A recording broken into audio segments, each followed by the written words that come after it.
Hello, everybody. Welcome to today's Reading Through the Bible in 365. I apologize for missing yesterday. I had a bit of a rough weekend and I really didn't feel up to it.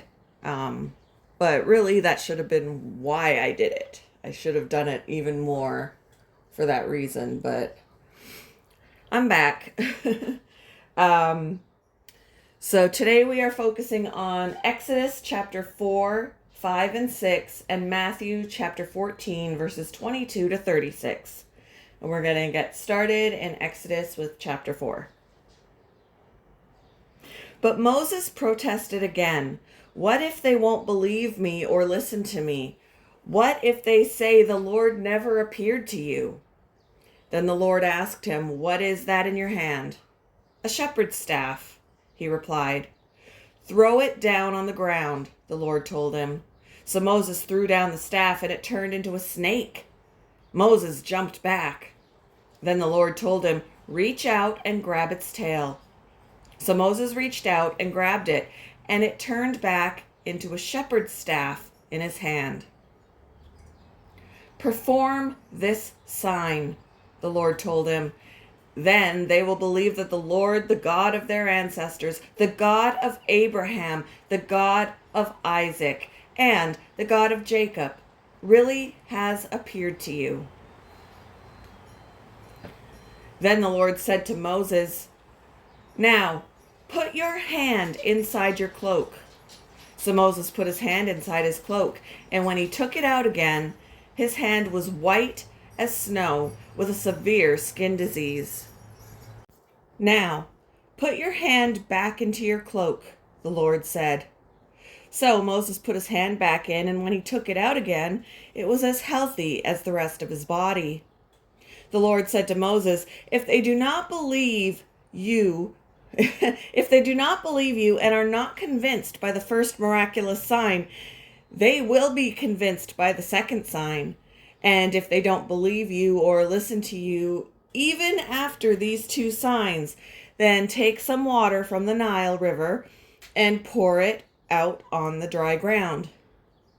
When you do, the water from the Nile will turn to blood on the ground. But Moses pleaded with the Lord, Oh Lord, I am not very good with words. I never have been, and I'm not now, even though you have spoken to me. I get tongue-tied and my words get tangled. Then the Lord asked Moses, Who makes a person's mouth? Who decides whether people speak or do not speak? Hear or do not hear? See or do not see?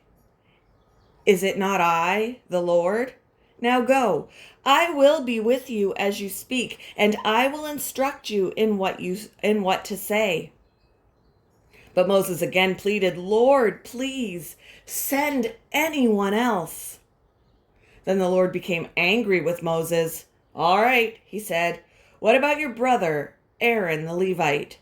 I know he speaks well, and look, he is on his way to meet you now. He will be delighted to see you. Talk to him and put the words in his mouth. I will be with both of you as you speak, and I will instruct you both in what to do. Aaron will be your spokesman to the people. He will be your mouthpiece, and you will stand in the place of God for him, telling him what to say. And take your shepherd's staff with you and use it to perform the miraculous signs I have shown you. So Moses went back home to Jethro, his father-in-law. Please, let me return to my relatives in Egypt, Moses said. I don't even know if they are still alive. Go in peace, Jethro replied. Before Moses left Midian, the Lord said to him, Return to Egypt, for all those who wanted to kill you have died. So Moses took his wife and sons, put them on a donkey, and headed back to the land of Egypt. In his hand he carried the staff of God. And the Lord told Moses, When you arrive back in Egypt, go to Pharaoh and perform all the miracles I have empowered you to do. But I will harden his heart, So he will refuse he will refuse to let the people go. Then you will tell him, this is what the Lord says, Israel is my firstborn. I commanded you, let my son go so he can worship me. But since you have refused, I will now kill your firstborn son.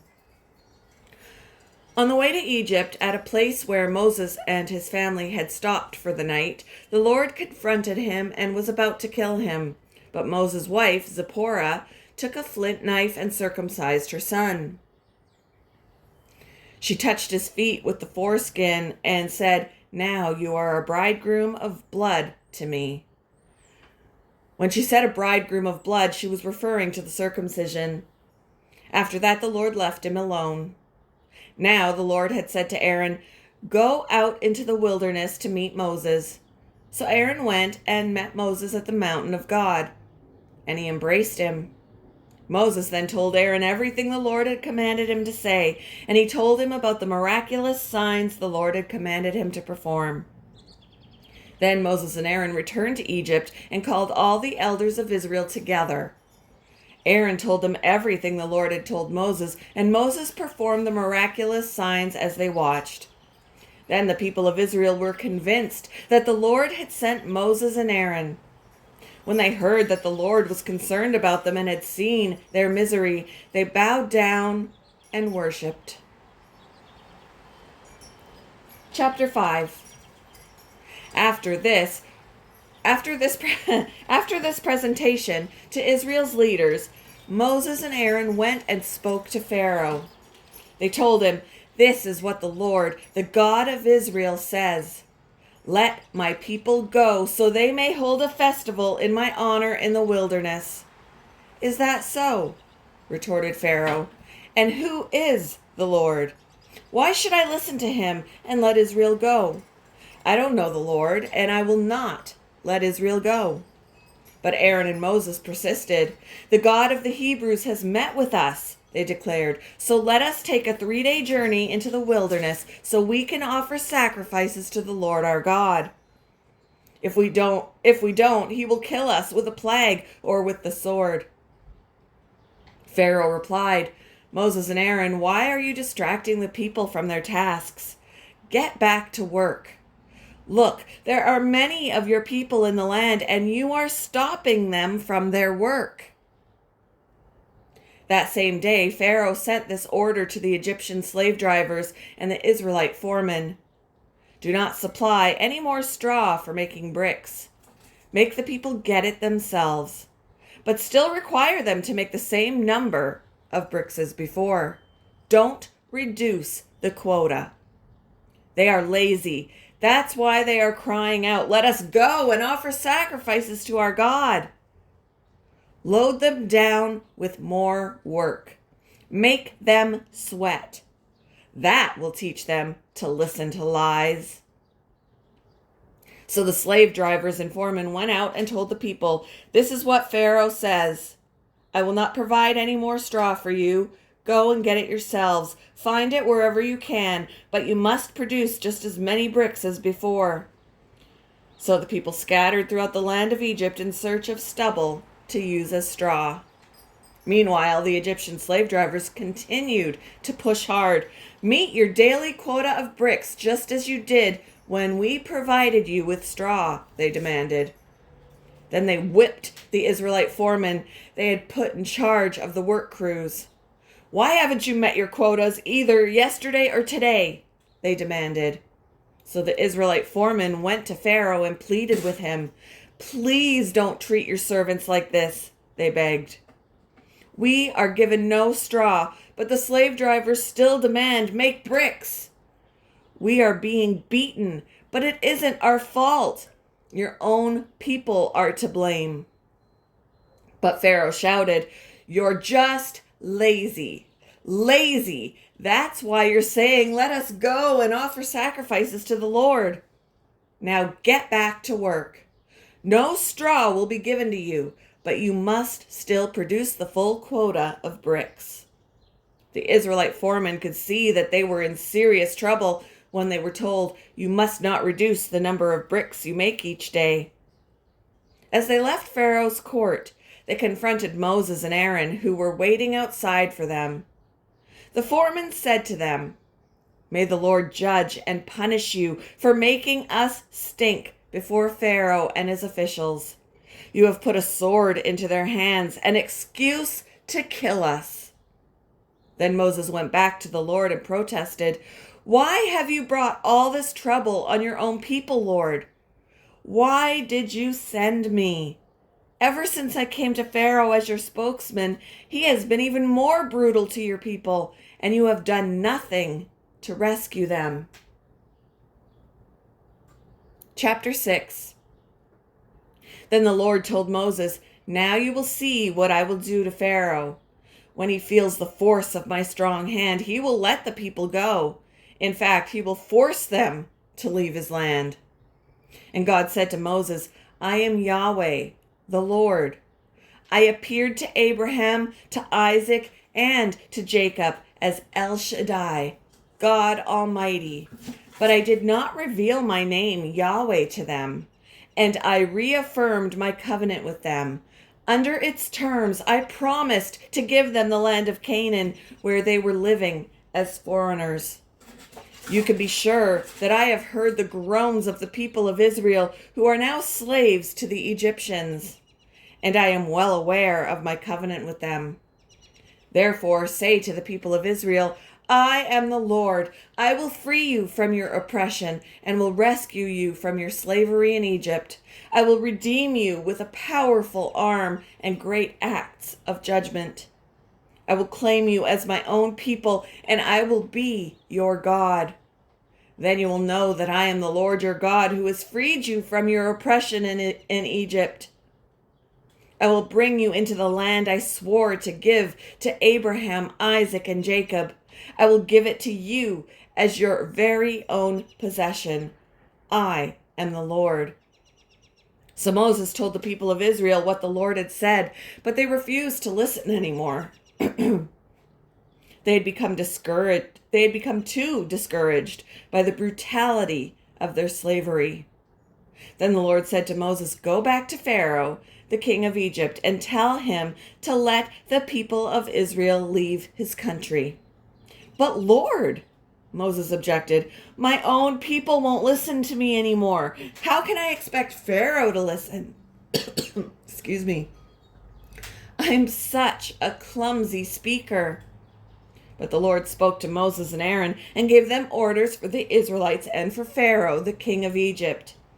The Lord commanded Moses and Aaron to lead the people of Israel out of Egypt.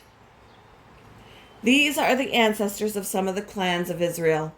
The sons of Reuben, Israel's oldest son, were Hanok, Palu, Hezron, and Carmi. Their descendants became the clans of Reuben.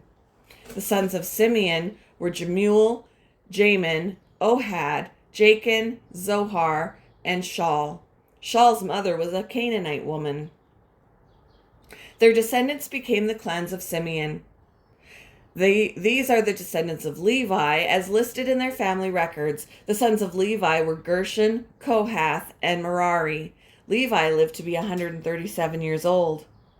The descendants of Gershon included Libni and Shammai, each of whom became the ancestor of a clan. The descendants of Kohath included Amram, Ishar, Hebron, and Uzziel. Kohath lived to be 133 years old. The descendants of Merari included Mahali maybe, and Mushai. These are the clans of the Levites, as listed in their family records. Amram married his father's sister, Jochebed, and she gave birth to his sons. Whoops. Sorry, guys. My bearded dragon is being very noisy. And she gave birth to his sons, Aaron and Moses. Amram lived to be 137 years old. The sons of Ishar were Korah, Nepheg, and Zachri. The sons of Uzziel were Mishael, Elzaphan, and Sithri. Aaron married Elisheba, the daughter of Aminadab and sister of Nahshon, and she gave birth to his sons Nadab, Abihu, Eleazar, and Ithamar. The sons of Korah were Asir, Elkanah, and Abiasaph. Their descendants became the clans of Korah. Eleazar, son of Aaron, married one of the daughters of Putiel, and she gave birth to his son Phinehas. These are the ancestors of the Levite families listed according to their clans. The Aaron and Moses named in this list are the same ones to whom the Lord said, "Lead the people of Israel out of the land of Egypt like an army." It was Moses and Aaron who spoke to Pharaoh, the king of Egypt, about leading the people of Israel out of Egypt. When the Lord spoke to Moses in the land of Egypt, he said to him, "I am the Lord. Tell Pharaoh, the king of Egypt, everything I am telling you." But Moses argued with the Lord, saying, "I can't do it. I'm such a clumsy speaker. Why should Pharaoh listen to me?" Moving on to Matthew chapter 14, verses 22 to 36. Immediately after this, Jesus insisted that his disciples get back into the boat and cross to the other side of the lake while he sent the people home. After sending them home, he went up into the hills by himself to pray. Night fell while he was there alone. Meanwhile, the disciples were in trouble far away from land, for a strong wind had risen and they were fighting heavy waves. About 3:00 in the morning, Jesus came toward them, walking on the water. When the disciples saw him walking on the water, they were terrified. In their fear, they cried out, "It's a ghost!" But Jesus spoke to them at once. "Don't be afraid," he said. "Take courage. I am here." Then Peter called to him, "Lord, if it's really you, tell me to come to you walking on the water." "Yes, come," Jesus said. So Peter went over the side of the boat and walked on the water toward Jesus. But when he saw the strong wind and the waves, he was terrified and began to sink. "Save me, Lord," he shouted. Jesus immediately reached out and grabbed him. "You have so little faith," Jesus said. "Why did you doubt me?" When they climbed back into the boat, the wind stopped. The disciples worshipped him. "You really are the Son of God," they exclaimed. After they had crossed the lake, they landed at Gennesaret. When the people recognized Jesus, the news of his arrival spread quickly throughout the whole area, and soon people were bringing all their sick to be healed. They begged him to let the sick touch at least the fringe of his robe, and all who touched him were healed.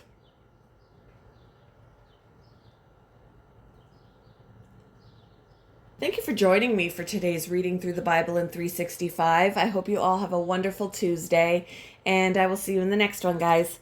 Bye!